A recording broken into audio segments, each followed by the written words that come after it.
Welcome back to the Queen of the Sun Grown YouTube channel. I'm excited for week 3 of the Alaskan Banana Berry Autoflower Grow Along.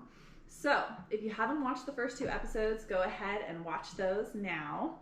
And today we are going to be talking about moisture, mulch, and fungus gnats. Some things that can go hand in hand. So when we're growing with living soil, we want to make sure our pots and our containers stay nice and moist. I should say the medium inside of them. So we want that moisture level to be maintained for our microorganisms to do their job cycling nutrients efficiently. We don't really want a dry back when we're using living soil. So one way to maintain our moisture level is to cover our pots with a mulch. And not only is this going to help with the moisture, but it's also going to provide a more suitable habitat for fungus. And in the last episode or 2 before, we used a mycorrhizal inoculant, this Bigfoot. I love it because we want to get that relationship with mycorrhizal fungi as soon as possible. This fungus has a symbiotic relationship with the roots of cannabis to accelerate nutrient uptake, translate information, water. It produces enzymes and acids that solubilize and make phosphorus and other nutrients more available to your plant. Getting it in there also increases jasmonic acid levels and increase the defense of your plant's immune system against pests. So inoculating with that right away is best case scenario, ideal. But if you haven't done it yet, grab some Bigfoot, link in the description, add it in whenever you can.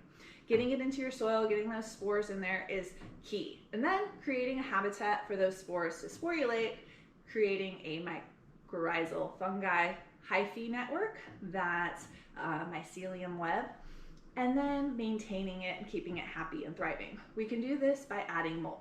When growing in larger containers, I typically like to use straw for my mulch, but since I'm using such small containers inside, I'm going to go ahead and use rice hulls.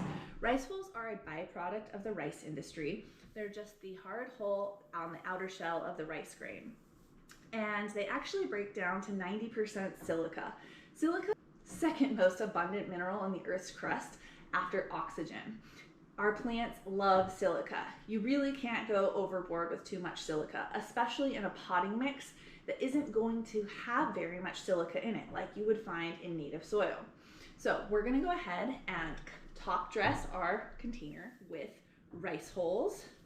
Remember, these rice hulls are going to provide a mulch layer which will increase our moisture and break down adding silica, providing a better home and habitat for mycorrhizal fungi, allowing that fungal network, the hyphae, the mycelium, to thrive.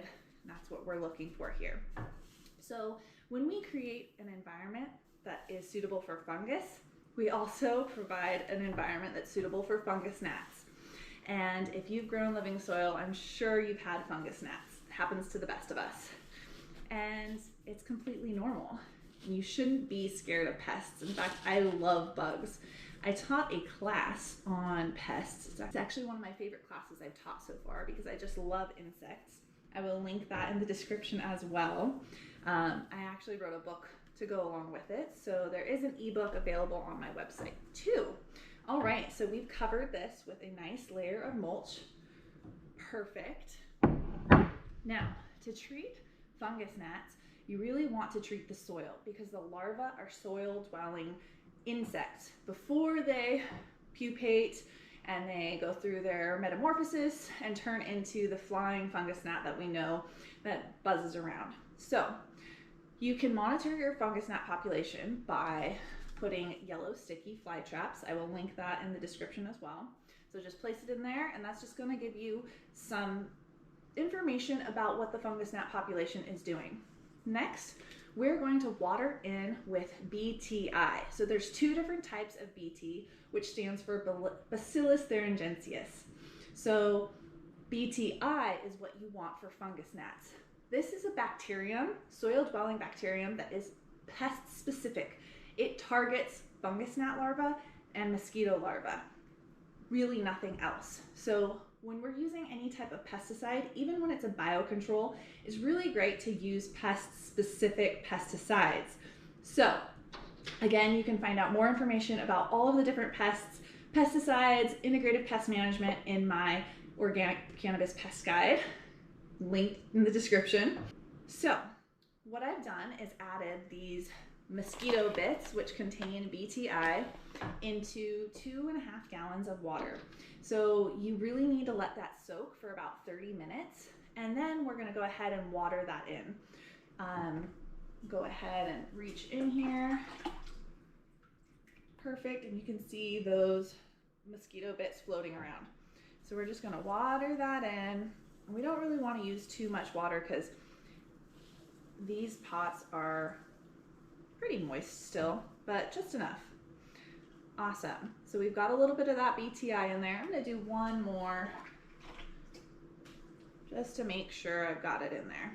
So this BTI is going to target the larvae that are dwelling within the soil itself.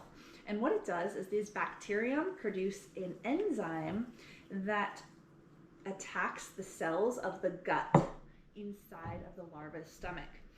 The larva will stop feeding and eventually die. So it is a little sad. I know we should appreciate all life, but our plants are going to be much happier without the fungus gnats there. So we've got our BTI in to kill those fungus gnats. We've got our moisture locked in with our mulch layer of rice hulls. Lastly, I'm going to spray. So I got this canifogger from Petra Tools quite a while ago, and I didn't have anything to use it for because my regular garden is kind of large. So this is my first time using it. Thank you, Petra Tools. And they went ahead and sent me, ooh, I don't have it, a little bottle of this thing called Crop Defender. It's okay if I don't have it out here because I have a video where you can basically make your own.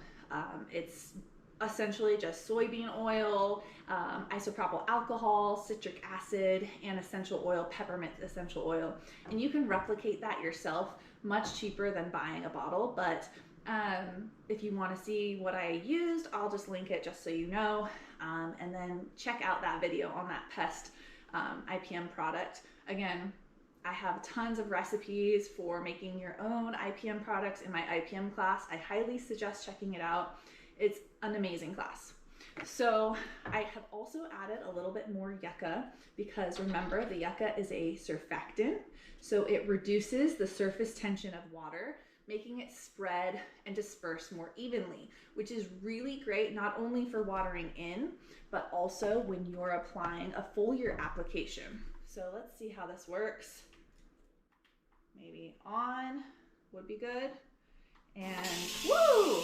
Oh wow, okay. We're spraying it. Cool. All right, so you want to make sure that you spray the underside of the leaf as well as top, because most pests hide on the underside of the leaves, especially aphids.